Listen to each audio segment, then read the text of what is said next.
Good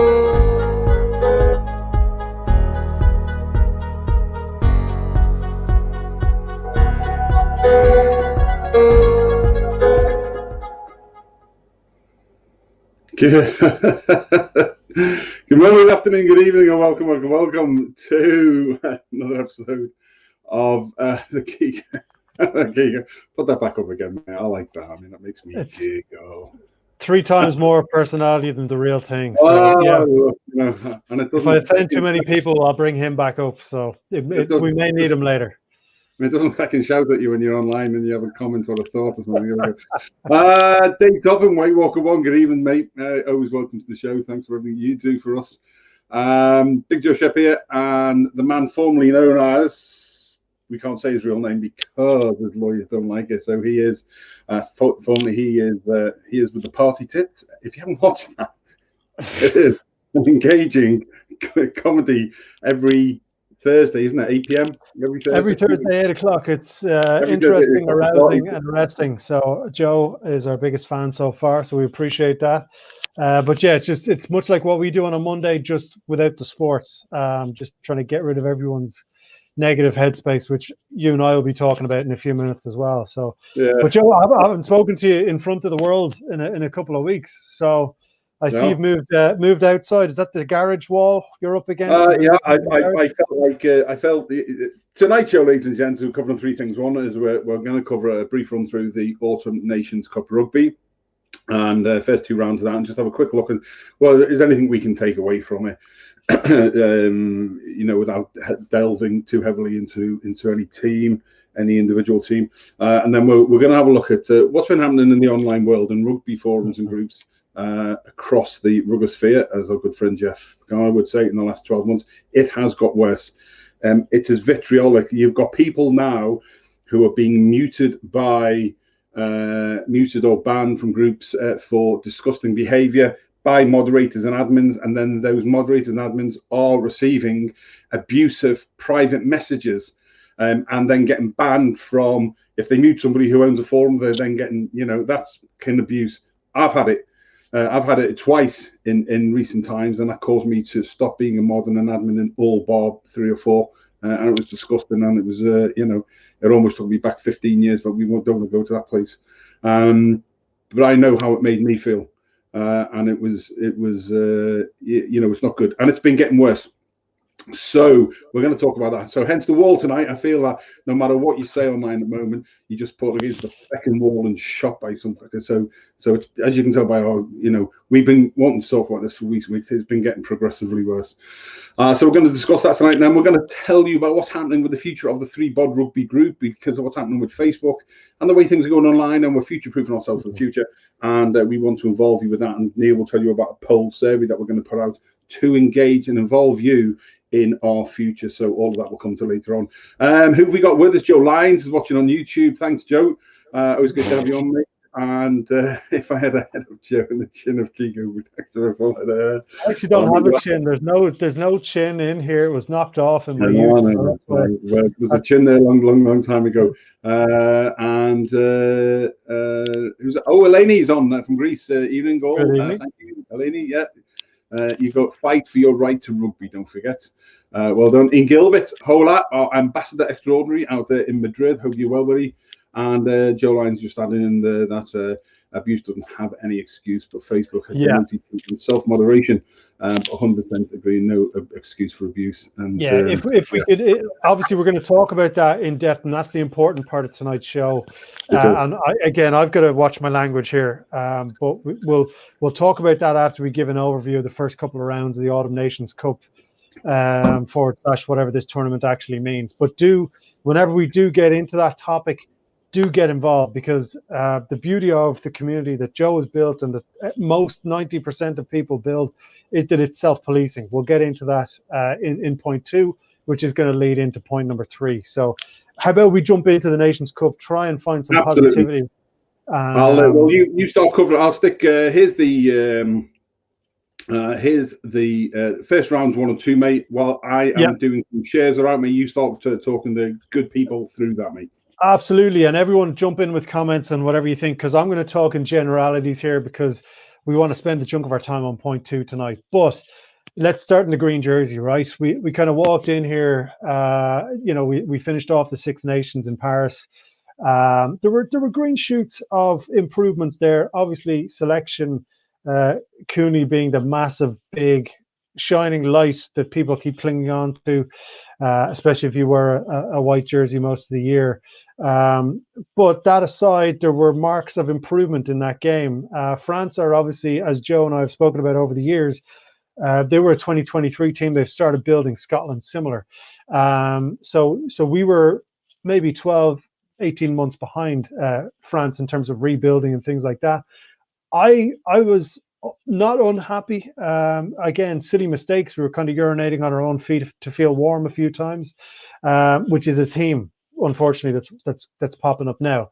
But again, once we get to point 2, this kind of change really started hitting me after that France game. But again, once we rolled through France or through that game, there were marked improvements, changes, small changes. We're not going to get a wholesale change in game one after the Six Nations.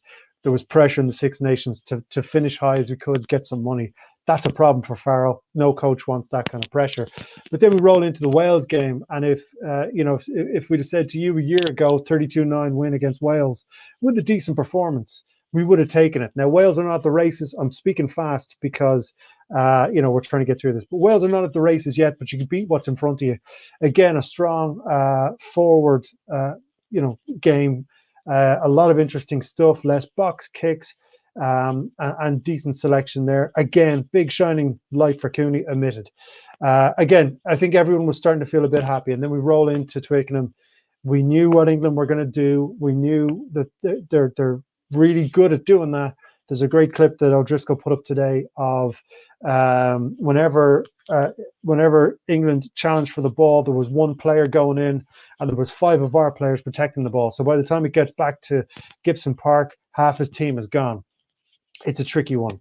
Now, issue for me in that game, it's not the Leroy D on the team for our beautiful people outside of Ireland. That means testicles, baby, please. There was plenty of them on the pitch on the day. A lot of endeavour. I think part of the problem, and especially when all the websites that do the stats aren't covering the Autumn Nations Cup, which is something you need to look out for. Where we all get our stats doesn't cover this. So that's why you're getting these over-the-top reactions from pundits. I think when we're watching the England game, we're watching one-up runners under the impression that eventually England will tire and open up. It didn't happen. And it wasn't going to happen from early on.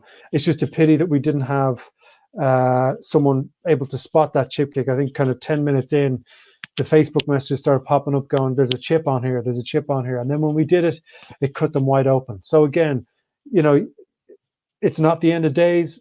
It is a bit worrying when we keep urinating on our own feet, as we did when we got to the lineouts in the red zone. At least 2 of those 4 need to be converted.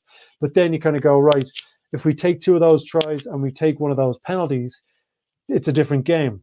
The actual style of play hasn't changed. The mistakes haven't changed, but the score is vastly different and the reaction is very different. We'll get to that. But that's my short, brief Ireland overview. It's been a long 2 years for us. And that's kind of where I feel we are. It's not all negative, but there's a lot of work to do. I think we are heart surgeons who have just gotten their college degree, but we don't have the experience to do the operation yet. Came up with that myself today. So that's Ireland. So that was Ireland. Joe, you're back in. I don't know if I was speaking too fast there, but no, great, mate. Overview on the green jersey so far. People, one of the things I love about this is I love the fact that Dino, what a great man, Dino from the Dragons On, is that we get to engage with some of our friends from across the globe. But I also get loads of private messages as well as we're going through. But one of the things that we will come on to want to cover, which will come towards the end, but that's what I nipped off to do, because the way Facebook is doing this now, it's basically to then reshare it all again. So I just want to say, before I carry on, huge thank you to all the groups and forums, the admins and the moderators who have helped us in more than that. The Autumn Nations Cup, for me, it was running an Ulster show, running a Leinster show, running this show, running the ThreeBOD show, running all the shows. I tried to. That's why I put my World Rugby jersey on tonight and put myself against the wall. So if you want to shoot me, you fucking will do that against it. I try not to have. I try not to be parochial. But it is difficult sometimes, whether it's Ireland or whether it's Leinster. But again, from an Irish perspective, all I've ever said is from this competition, I don't give a monkey's toss, win, lose, or draw. It's how we play. Mm-hmm. The players we play, which will give us an indication of whether we're going to sort of match England or especially France, who've been doing this for 18 months. They put. I was discussing this today with Nigel Quigley. On 18 months ago, I think was they put Ntamack and Dupont in at 9 and 10 respectively. Dupont and Ntamack, brilliant. Now, if you looked at the same thing, then you would be looking at Casey from Munster, for example. And this is Ireland. We'll come on to England and Wales. Casey and young Harry Byrne, but they're not in the same milk as Dupont and Ntamack. And Dupont and Ntamack are just two well-gifted lads who at 6 years old could have bloody played, and that is the difference. And we have a different approach. So from an Irish perspective, I was more interested on who we played and how we played. For me, the frustrating thing the other day was we knew what England were going to do. If you do look at the stats, and the stats are always misleading. I know people like yourself and Keano Miller are great for stats because you always provide us with that. But the stats are misleading. It said that we didn't lose that Ireland didn't lose a scrum, for example. Well, any penalty that's given against you might not have lost the scrum. It means you've lost the scrum, But if you look at I think it was 78 tackles or something ridiculous. Somebody come back to me. It's 11. Yeah. Yeah, but England 286 tackles or something ridiculous. That just shows you positively what Ireland did. But in the key aspects of the play, England scored 2 tries. The first one was okay. The second one was just sublime, but it was on an error when we're in their red zone, and that's just unforgivable. The line-out was unforgivable. We didn't seem to have the tactical nous in advance. We were trying bish bash, but it was never going to work. There were some people slagging off poor Hugo Keenan. I thought he did brilliantly. Out of position a couple of times. But overall, I think the young lad played brilliantly, and he is an assured fullback, along with people like young Michael Lowry from Ulster. There's another one as well. Because again, the key position for any of the teams, 9, 10, and 15, we haven't got sorted in Ireland. We don't have a 1, 2, 3 in that order. We're still scrapping around for who is the next number 1 at 9. The first choice is a better way to say it.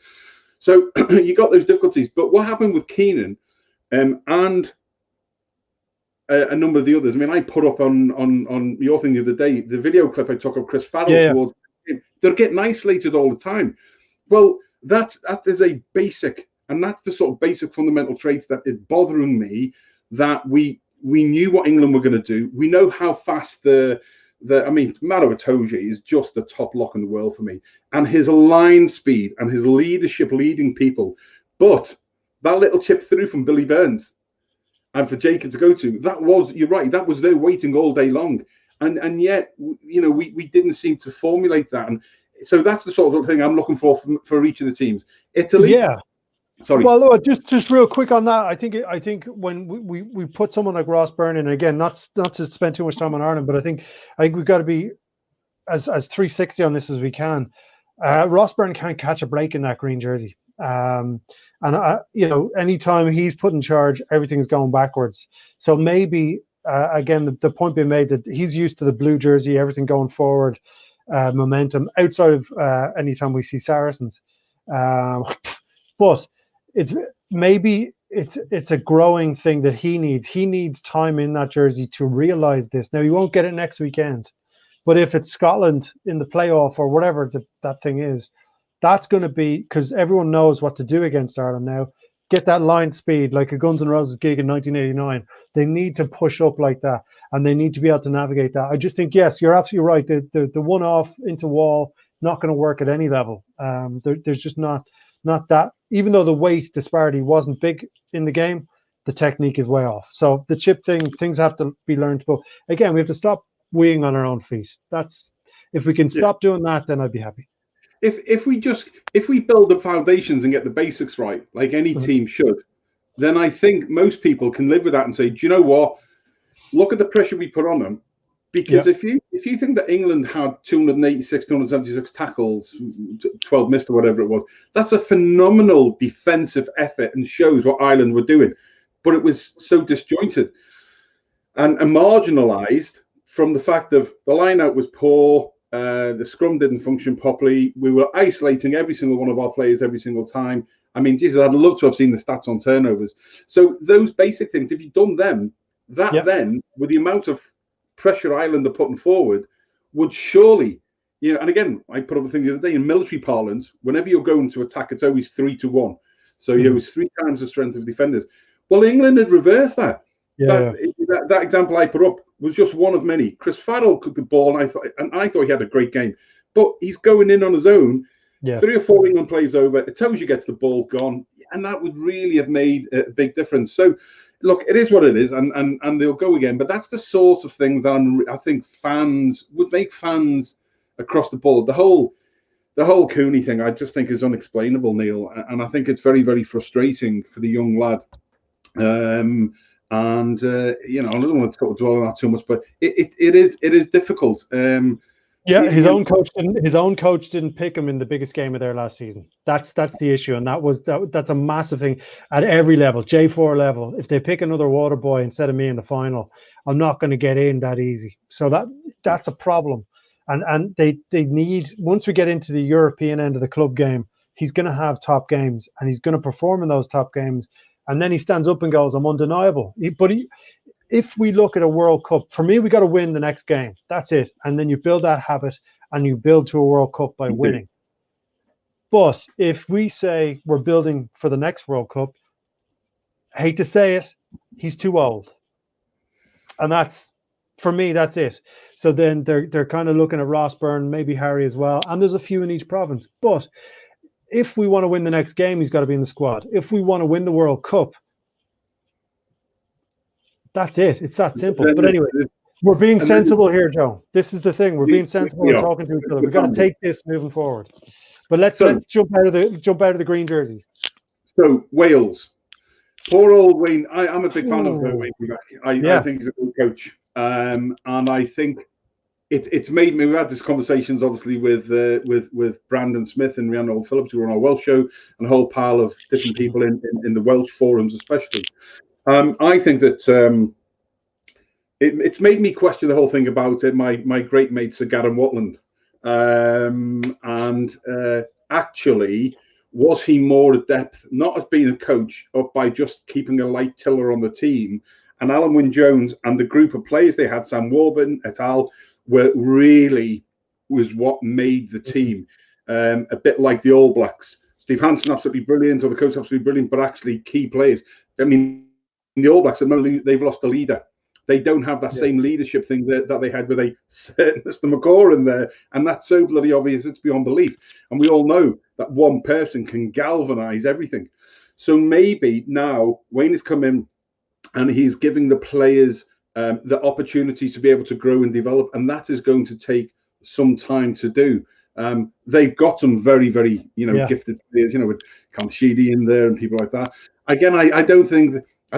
I think Wales still have an issue over, especially sort of the 10, 15 maybe. The wingers a bit like us. We've got a plethora. We've just got to find the right pairing.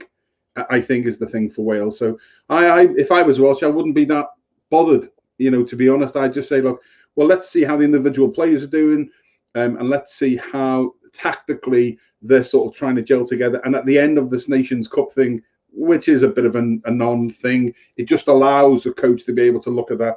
So for me, I don't think Wales should be too bothered. But again, straight away, people looking for Wayne's head on the block and not giving the man the opportunity. It's too. This isn't football, so as the man says. But you look at any squad Wales are going to put out, top level players, top level talent. There's no beef issue. There's no skill issue. There's none of that. So I think a little bit of time. I know it's difficult when you're rolling in and you're getting hammered by an Irish team who gets hammered the next week. It's not easy. But look, they put points on the board last weekend. that's all it is. It's about getting a couple of wins going and getting the confidence back. It's the same for the two of us. Yeah, absolutely. Dave Topton's just saying there, though after the Ulster Scarlets game, the Scarlets did really, really well last night and kept pushing away and pushing away. And I think I think it's the new generation, and not forgetting this whole thing of COVID. It is difficult. It's just not the same. The atmosphere isn't there. And it must be difficult for players to be able to. I don't know how you know. Well, when I played, you only had half a dozen people on the sidelines anyway. But you know, so and there's more than that now. But the atmosphere does sort of lift you.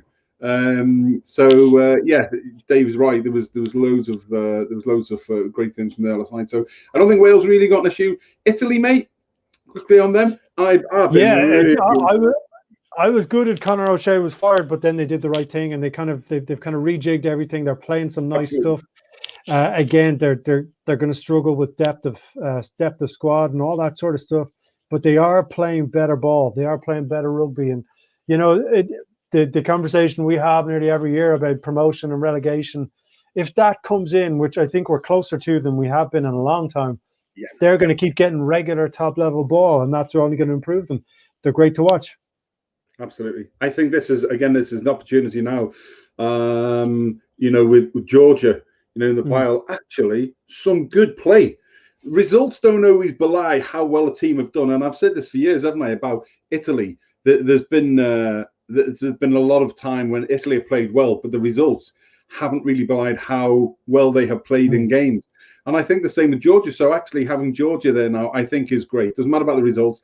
They're getting more game time and air time, and people getting used to them. And for me, this is a precursor to the Six Nations making the European Championship, isn't it? Effectively, is the Division 2 of formalising that together. And I think this is the time now after to come. So fair play to Italy. Absolutely. They're not a 60-minute team anymore. They can roll for the full 80. And Georgia as well. Like that's the big difference. And once you have the gas in the tank, you can keep driving. So, or some other cliche. Sorry, I don't know where I got that from. Surgeons and petrol.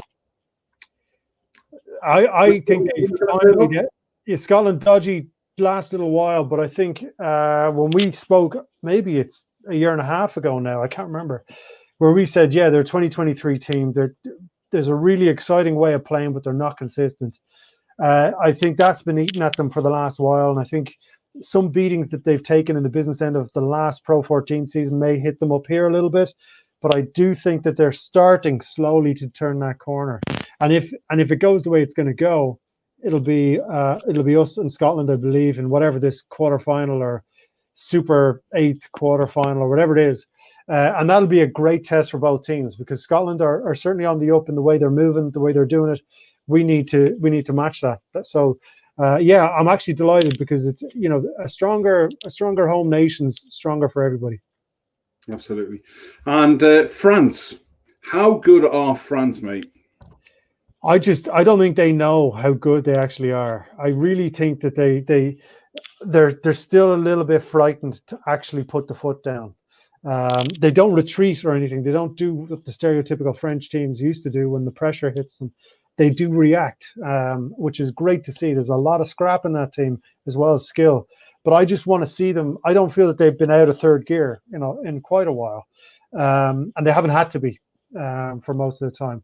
I want to see them just go for it and just really go full French for 80 minutes and prove to themselves that they can do it. And then once you do it once, you can do it 100 times. But they are, the planning they have put in place for 2023 is immense, and they're miles ahead of schedule.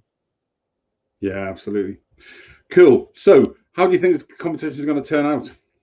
I mean, what do we take away from England? Sorry, first of all, what do we take away from England? How good are England? I know, trying to think who it was today that said that he thought that England were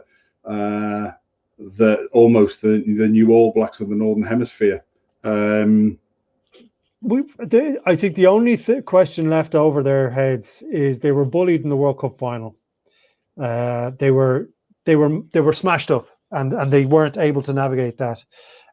So it's a bit like, and they're a bit like the bully. And when you push back on the bully, they don't necessarily know how to react to that. So it's going to be interesting to see, when they get more pressure games. But as of right now, in terms of Six Nations or Autumn Nations or whatever, they don't have to do anything to win the game. Last weekend, they didn't have to do anything. And that was it. So they kind of strangle mistakes out of oppositions. I just want to know what they're going to do when they've got their back up against the wall. And that's going to be, if they can navigate that, then we're talking rugby dynasties here, if they can navigate the tough times. Yeah, I think that actually at some point the flash rush defense is going to get caught out, and they're going to get caught out with 2 or 3 quick tries, and they're going and then it's up there. Have they got a plan B to adapt to that will be able to that they'll be able to do just before we move? The Burns try last weekend was so simple, and you could see them.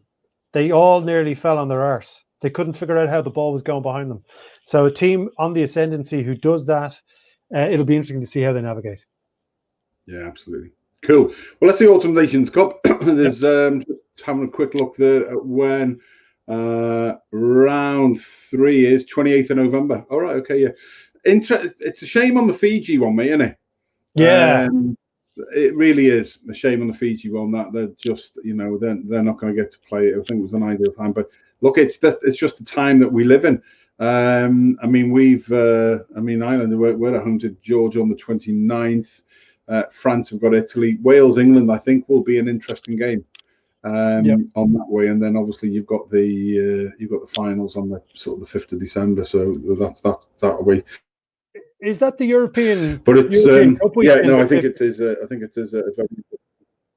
Is there European rugby on the 5th of December that weekend as well? I think, or have I got my calendar all the way wrong? And just in terms of Fiji, hopefully that the Blazers don't use this as a stick to beat them further away from funding and all this sort of stuff. COVID can happen to anybody, and it decimated them. But yeah, I couldn't remember. The 5th of December is in my head for some reason for the Europeans. No, EPC 7th of December. Sorry, the following week. So it's the Friday the 11th, Saturday the 12th is the Europeans round 1. Okay.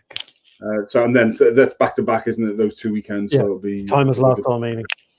So there we go. Autumn Nations Cup. Bit of more to show, I think, is the answer. Yeah, so a couple of games still to go. Round 3, and then the sort of the finals phase. However, that's going to pan out and work. Shame on Fiji, but good to see. Good to see Italy doing well, and good to see Georgia in there at last. And let's hope, Neil. Let's just hope that we use it as a pivot to be able to put things in place. But I was just looking at a point there, John Dancer. John, good evening to you. Hope you're well. Great to see you, mate. It's been a while. The Georgian domestic team should be playing in better tournaments first. It'll bring the rugby along faster than throwing the national team against Ireland, Wales, Scotland. Yeah, well, the difficulty is that until we have a Pro 16 sorted properly and an almost European version of that, and it's travel and it's money and it's everything else, and I don't think the difficulty is it's the cost of being able to do all that as well. But look, they internally they're not going to have the same level. We do it in football, don't we? In the round ball sphere, where we the UEFA and so it is possible to do these things, John. So I take your point. I just don't think there's the wherewithal within rugby, currently to be able to do that, which is a shame. But let's again, I think it'll be top down in this instance. So Georgia performing well, and they kept them on the opposite side to Italy as well. So it's top down as opposed to working your way up. So yeah, like they're in there, they're on TV, they're drawing an audience. This is all building that thing, and maybe promotion relegation gets us close to there. But it's top down as opposed to working your way up from a club. Absolutely. Ladies and gents, welcome to tonight's Keego and Big Joe Show. First time we've been on for a few weeks. We'll sort of flip a few things. And tonight we are happy to be partnering with the Locker Stash. Go and have a look at the Locker Stash and what young Guy Roberts is doing there with getting kit from clubs and then sort of reselling it on, and then money's going. He does run as a business, but it's a community interest business. It's classed as community interest, Chelsea. And then most of the proceeds of that go on to developing the youngsters from 1990, I think it is. So we're going to have him on in a couple of weeks, on the 2nd of December. In fact, we've got an Exeter Chiefs special. Well, let me just sort of pimp that one in. There's lots of things happening before then.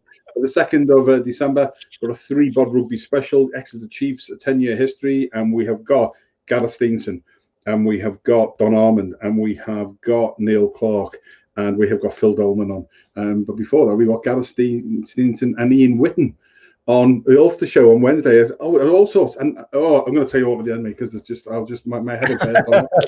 Need some more gin to keep me going.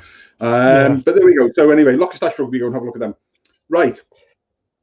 So is this is okay, guys. So I've just give me 2 seconds on this, because I feel that first of all, lockdown, COVID, all this sort of stuff is rotten for everybody. Okay, so that's out in the air. We all know that.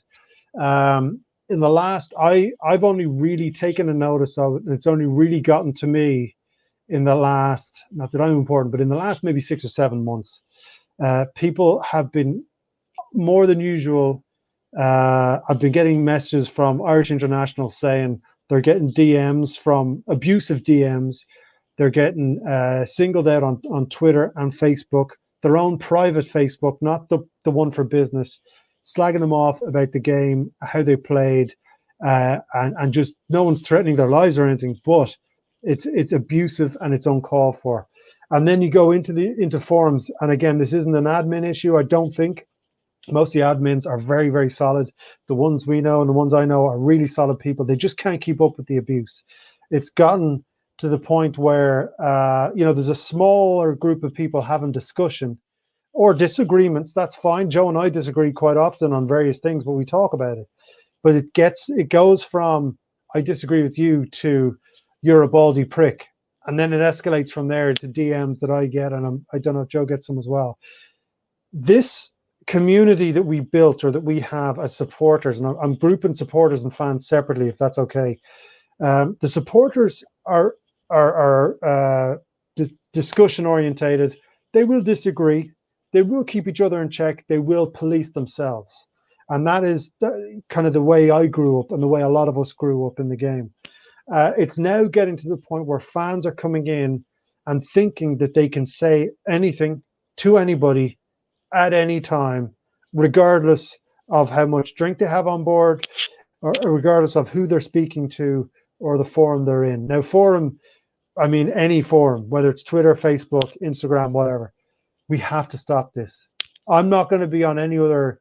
I've snoozed, I think, 30 forums in the last 3 weeks. I don't want any part of it. And I found myself biting at some of these people. And it's upsetting me quite a bit, because this is, everywhere is tough. So listen, if you DM a player, add a player, anything like that, and in any way abusive, I'm saying you're an absolute prick.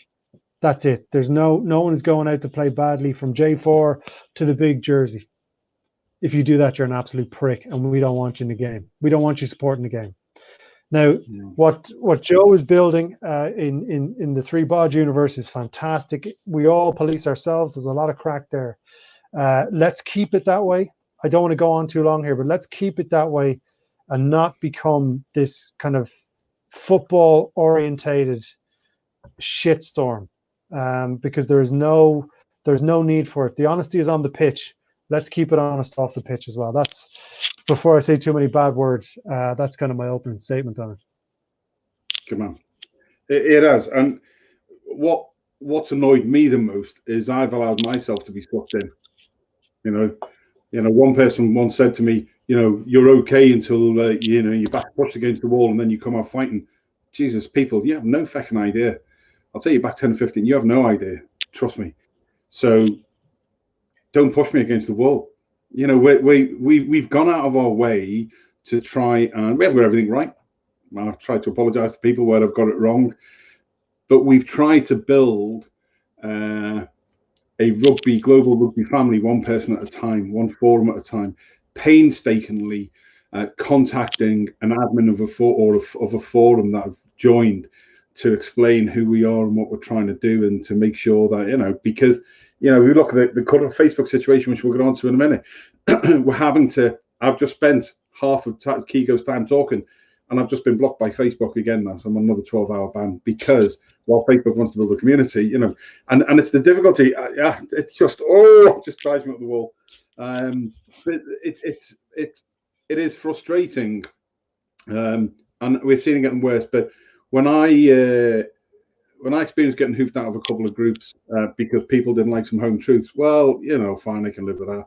I actually feel really bad if I fall out with somebody, but sometimes there's petty envy and jealousy and everything like that, and people will take and twist. And like I say, I'll be the first to put my hand up and I haven't got things right. But in the main, you know, we've tried. We go out of our way in the group, in the ThreeBOD Rugby group, to try and promote other people, to try and promote other forums. That's why we do all the joint venture stuff. That's why, like, you know, promoting young Guy Roberts got a great idea with, you know, Lockout Stash Rugby. I get nothing from it currently at the moment. His logo up there, give him a quick shout out. People can go and check his stuff. He's doing something good of interest.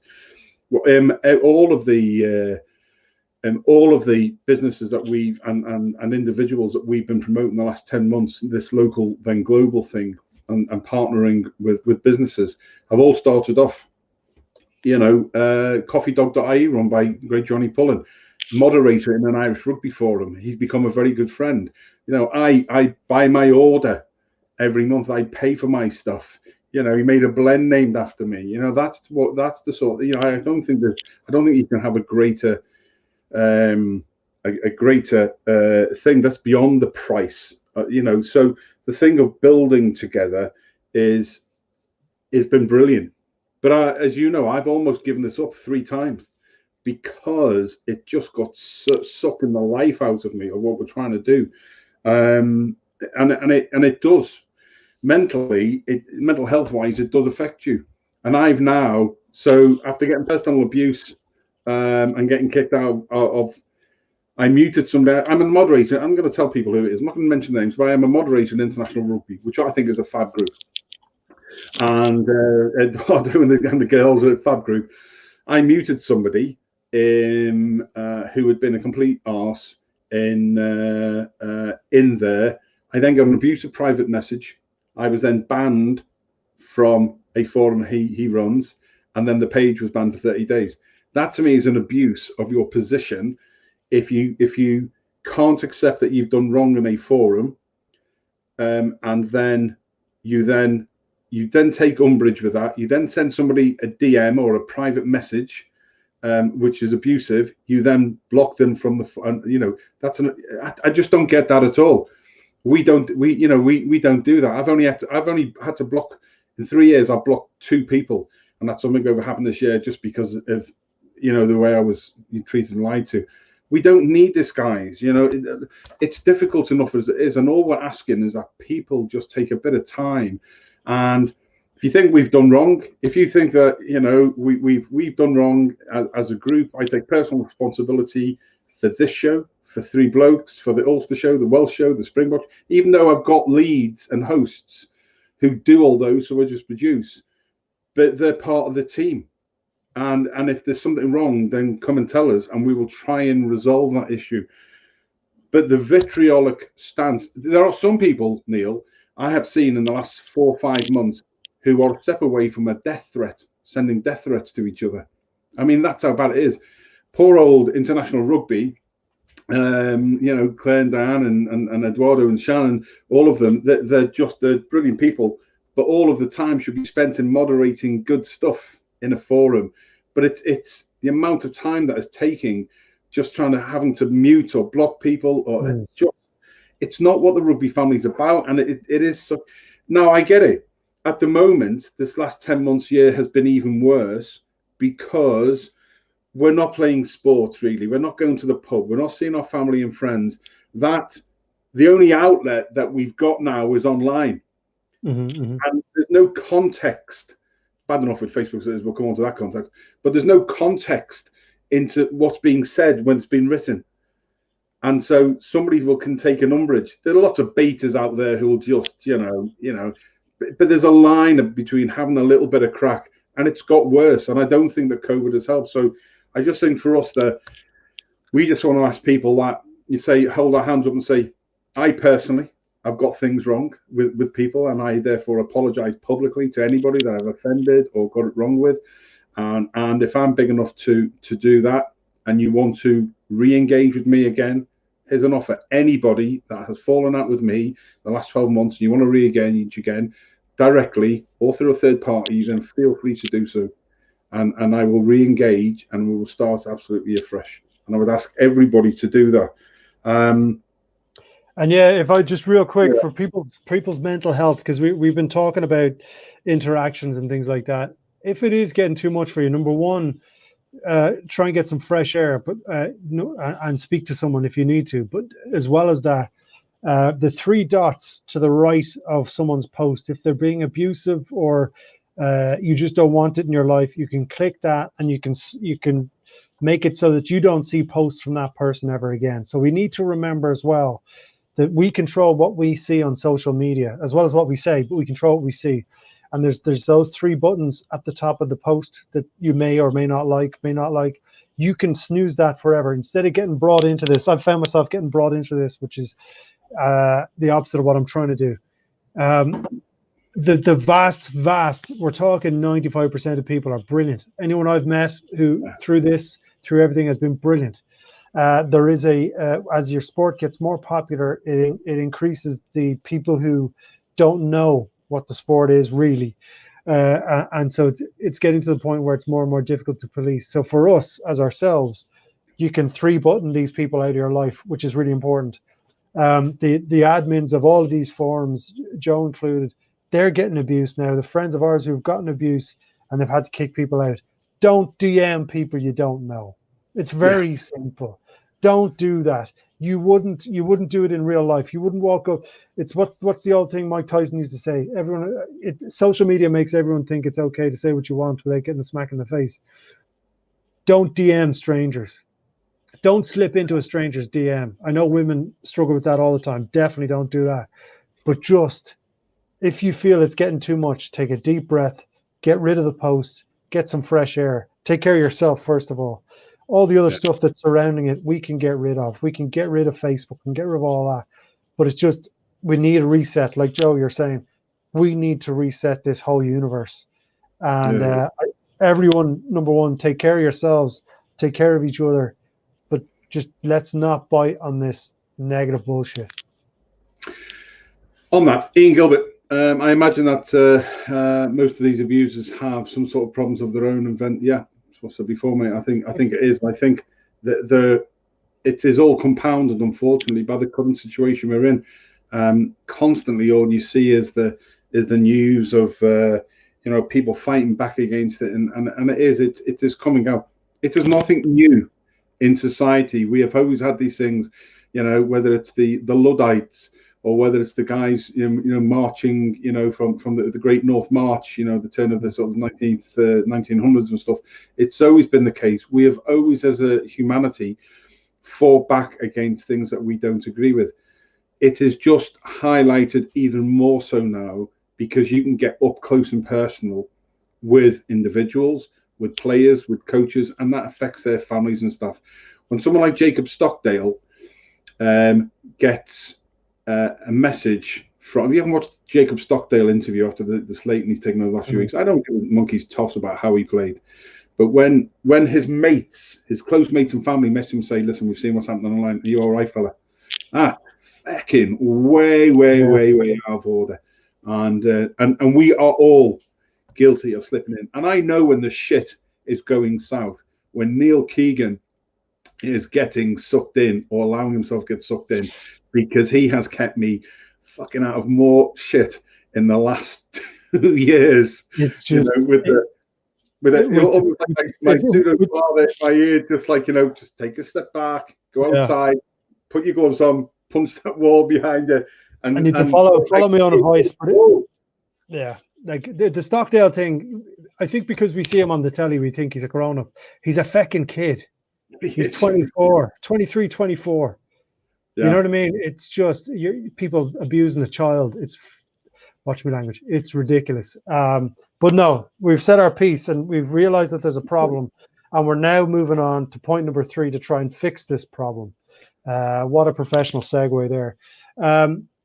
So yes, guys, as in the background to all of this, and Joe's been mega busy delivering everything he delivers, we've been kind of talking about how we're going to okay, Facebook is an issue in and of itself, which I don't think many people are massively interested in, but we can talk about that for a couple of seconds. But because we're not a massive fan of the way we are interacting with each other, or people are interacting with us, what we're trying to do is build our own piece of real estate, virtual real estate, where you know, it's an open discussion area where we're going to provide the shows and things like that. And these are ideas that Joe and I have kicked around together.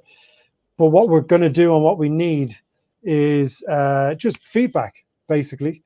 So we're going to be making a really short questionnaire, a really short poll. I think it's going to be 4 questions, and we're going to put it up online. And we'd love it for all of you to jump in whenever you watch this and just answer those 4 questions. It'll take about 10 seconds of your life, just to let us know what you want in your rugby, whatever this is, news, opinion, sites, channels, what you want, because we kind of feel that we are, Facebook is wrecking us, basically.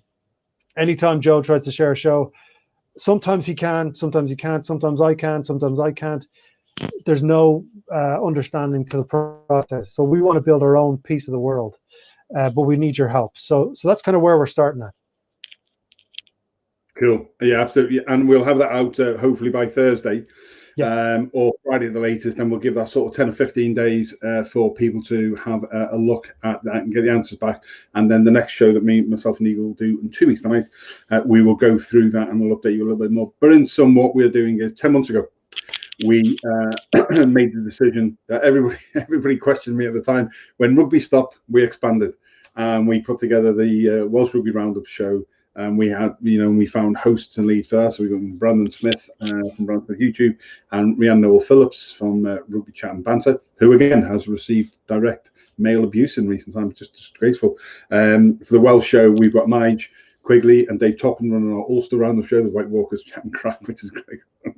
We've got Andy Daniel in Paul, and in fact, I've changed my background because I felt that the wall needed to go. I'm in a co-working studio, Workshop 17 in Paul in South Africa. By wonders of modern technology, it makes me feel a little bit better. Andy Daniel, who runs our Springbok and Rugby Roundup show out there. And then obviously we've got Jeff Pagano, who runs our monthly Leinster show. Some of those we put Facebook pages to because we felt that they could benefit better from having a standalone unit. So we've got an Instagram account, we've got a Twitter account, we've got excuse me, a Facebook page. But what's happening now is the new Facebook platform in some is just buggering people around left, right, and center. You will see sometimes, like today, we put a post out today, and we're having to tell people now, click on the image to start the show, and then after the show, it says this live is finished, but there's a little tiny button which says watch here because it's still there. But also at the same time, Facebook also then kicks in with a secondary live, and that's what I was doing, resharing that off. And then some forums saying, if you already shared this, it doesn't quite work, because it's trying to just keep up with what Facebook is doing. So what we're going to do is we are going to go back to the center. All of the shows we've got planned out from now to next April. So the Ulster Rugby Roundup show, the Leinster monthly Roundup show, the fortnightly Springbok and South African show. We've got the Welsh Rugby Roundup show, which is monthly as well. And then we've got the Keego Big Joe Show, and we've got the Three Blokes Show, which are both fortnightly. The Three Blokes of Ball and Bod page will become the ThreeBOD Rugby group. We've got a new logo being made. Each of the shows in future will have its own branded mask overlay that will be done for that. So all of the shows stay, all of the identity is growing, but we are now the ThreeBOD Rugby group, and we hope to have all this in place by Wednesday the 23rd of December, when we have our 2-hour Christmas Three Blokes Rugby Group Christmas special with the rugby and guests and hopefully a bit of comedy on and some music and all, just a little bit of crack to finish off the year before we take a 10-day enforced break. So that's what we're doing. But because of Facebook being the way it is, most posts are only being seen by 1.5 to 2%. And what they call an organic post on Facebook, not to bore you to death, but an organic post, a free post that you put up, doesn't matter whether it's a live show or any post, it's being seen by 1.5 to 2% of the people. It just doesn't justify the amount of work. It's 4 times the amount of work now than it was under the old Facebook platform a couple months ago. And we can't get answers from Facebook. You can't get answers. We want to work with Facebook to build communities. They give badges out for fans and building communities. However, the issue comes in, like just tonight, I then have to share again, and I get so many shares in before the AI algorithm bot sees it as spamming and then blocks me for 12 hours. That's frustrating. So we're going to be developing. So we're going to go back to one page, more shows, but through the one page where you'll know where to come. So that everybody can see it. And actually, people have asked us if we would do that because they liked it. They love having their own individual page for, say, the Ulster show, but they also, a lot of people aren't seeing stuff timely, and therefore we're going to go back to one page, and we're having more shows, but through the one page, and everything will be in what is currently the Three Blokes of Ball and Bod page, soon to be renamed, once Facebook allow it, to the ThreeBOD Rugby group, because that's what we are now. We're going to be doing more on YouTube as well. And then over the next 12 months, we will be forming a standalone platform offline where those who are interested and want to get up-to-date, top-of-the-range topics, which we feel we do anyway, but with some of the top people in the world that we have access to, and that will be a small monthly amount, maybe a 10 a month. But we would rather go back to the early days of 3 years ago, where myself and Haldy Pottinger and Neil started, and we would rather have 500 people or 1,000 people in a private platform where we control what we're doing, so that you see 100% of the stuff all the time, and we build our family there. So all of these things are going to happen now. And in the meantime, all of the shows, we will continue to support local businesses.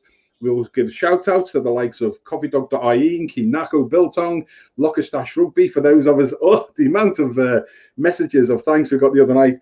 We had Ilse van Staden, who's been obviously one of our guests, who plays for former women's Irish prop, who still plays for Ulster, and their lovely wife Alana. We did now do some work for their company for them. It was great crack. And it's those sort of things now where we've built the family around the shows.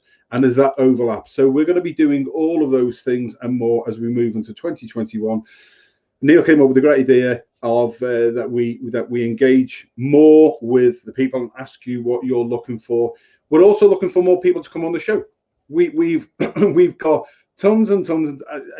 This week alone, for example, tomorrow on the MSG Tours show, the MSG Tours team, as you know, phenomenal company who are running their supporters tour to South Africa for next year. On tomorrow night's show, we have got Adam Jones on. We've got Tendai Tawara on, the Beast, amongst others. Queuing at that 7 o'clock tomorrow night. On Wednesday at 1 o'clock, Adam Ash from Pure, the former Glasgow Warrior, just gone to LA Giltinis from Scotland, and Glasgow Warriors player, is interviewing Finn Russell. So we put that together as well. And then on Thursday, we've got Ilse van Staden and others, with Andy Daniel looking at women's rugby in South Africa. Lads, we have got people coming out of the yin-yang, former players, current players, coaches, ordinary fans. We want more ordinary fans to come back onto our Fan in 5 and to be our panelists as well. So if you're interested in coming on and doing a bit of a turn like me and Neil do, or Dave Topping, or we've had Eleni on, or any of the rest of the team, then let us know. We're also looking now for people who do what I do. I host and we produce at the same. It's very, very simple to become a producer, and we can now run you through a small course. And to do that, if you want to be involved in the ThreeBOD Rugby group, and we're putting all this out publicly. And there'll be people going back tonight, spying back to their little team, not to get too negative, going, oh, see what they're doing now? We don't give a monkey's toss.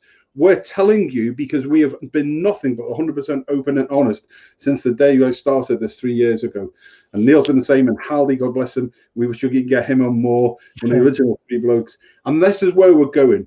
And we want you to come with us and to be part of that journey. So if you've got ideas, the shows that you want to do, like I say, in fact, Wednesday night, Sorry, Nigel and Dave Topham will kill me. I missed that Wednesday night. Wednesday night, the Ulster Rugby Roundup show. They've got Gareth Steenson and Ian Whitten on, two Ulster boys for the Exeter Chiefs, European and Premiership double champions. Dave and Nigel interviewing Gareth and Ian Whitten on Wednesday night. That's just this week alone, lads. So you've got, I mean, how many former Lions, World Cup winners? Oh, it's unbelievable. And this is what we're doing. This is what we want to do for you. But Neil's going to take on doing an awful lot more when he can fit it in. There are two. I will thank people properly at Christmas, but we wanted to give you a feel for where we're going as a family group. And anybody who thinks that we're getting too big or too above ourselves, well, you know what? I could be a host. They're all my shows in real terms. I could be a host on every single show, but I'd rather promote. I've been wanting Keego to do his own show for so long. He is one of the funniest men I know. That's why I love the Party Tits. And if you didn't come to the beginning of the show, go and have a look. 8 o'clock every Thursday. The three of them, the Party Tits. It's just a class bit of comedy. It's just sort of it's just weird hearing other people say those words. But just as you were talking, Joe, the comments are coming in, and just I have one more thing to say, but I want to read a couple of these first, if that's all right. Joe's one really. This is the stuff that makes your day, and I think we all feel the same. It's therapeutic for Joe and myself to talk to you guys and get you guys on and get your voices heard. So when the poll goes up and the questionnaire goes up, phrasing, we're going to go through everything live in front of you. We'll collate the results, go through it, and figure out what we can and can't do. We're going to do that in front of you. That's not us showing off or saying anybody else isn't doing it. It's just doing it what's right for us. And us as a collective, everyone here. I don't want to get too hippie-ish about it because I don't have the hair for it, but it's just about including everyone. And it's great to see that people are enjoying what Joe does all the time and what I do every other week. We're trying to get through this COVID shite. We're trying to get through all of this. We're trying to stay as sane as we can be. And we're trying to get to Christmas and get beyond Christmas. We all want to see our families.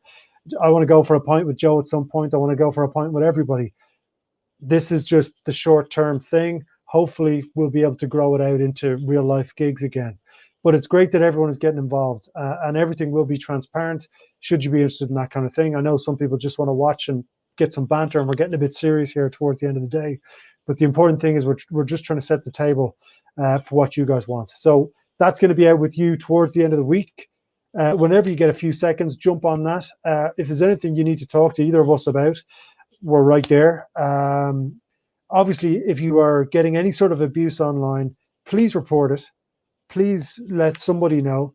And if it is affecting you, excuse me, if it is affecting you, please turn the computer off. Please go and speak to someone. 2-3 weeks ago, Joe had put up the links for the mental health services in Ireland and in the UK. Do please reach out if you need it, because COVID is tough. All we're trying to do is make life a little less crap when you're online. That's all. Cool. Ladies and gents, thanks for sticking with us. Those who have, those who will watch it later on, a bit of a mixed bag tonight, looking at the Autumn Nations Cup and what we thought of some of the teams there and the nationalities, and then a canter through. Just apologising to anybody that we've offended or upset and that we've fallen out with, and a personal offer for me again that if I have fallen out with you or we are estranged from the rugby world and it does still bother me, then please, if you wish to, then reach out and re-engage with me, and I'd be happy to give you a personal apology and to restart afresh. If you don't, then I can't do anything about that, but apologise that we have come to this point in our juncture on the journey, because if I lose one friend, then albeit within the rugby world, then so I apologise for that, and please reach out to me. Neil Keegan, huge thank you. Like I say, tons and tons of happening tomorrow night at 7 p.m. MSG Tours. We have the second episode run by the great Ross Harries. Hand over to him tomorrow. It means I can just produce at 7 p.m. on it will be on the MSG Tours Facebook page, going out on the YouTube channel, and I'll stick it on to Three Blokes, and it will be on my personal timeline as well. But Adam Jones and Tendai Matwara, the Beast, is on that tomorrow. And then Wednesday at 1 p.m, we're hoping it might be 4 p.m, but wait, look out. We've got Adam Ash from Glasgow Warriors in Scotland, player who runs CBD Sports, Pure Sports CBD, as you were. Now going to the LA Giltinis, is interviewing one-on-one with the great Finn Russell. That will be an interesting one. And then Wednesday night, if Wednesday wasn't enough at dinner time, having Finn Russell and Adam Ash on, Wednesday night, Nigel Quigley and Dave Topping are on with Ian Whitten and Gav Steenson from Exeter Chiefs. And then Thursday, we've got Andy Daniel and Ilse van Staden on our Springbok and South African show, looking at South African rugby. And that's just this week alone. Oh, I need to go and have another gin. Neil, thank you. It's been a long evening. It's been a long few weeks. More to come between now and Wednesday the 23rd, when we have our great ThreeBOD Rugby group Christmas party. We hope we'll join you all then. Until then, from Neil Keegan, thank you. Stay safe, everybody. And from me, Big Joe Shep. Good to meet you, Haggis Slangafol.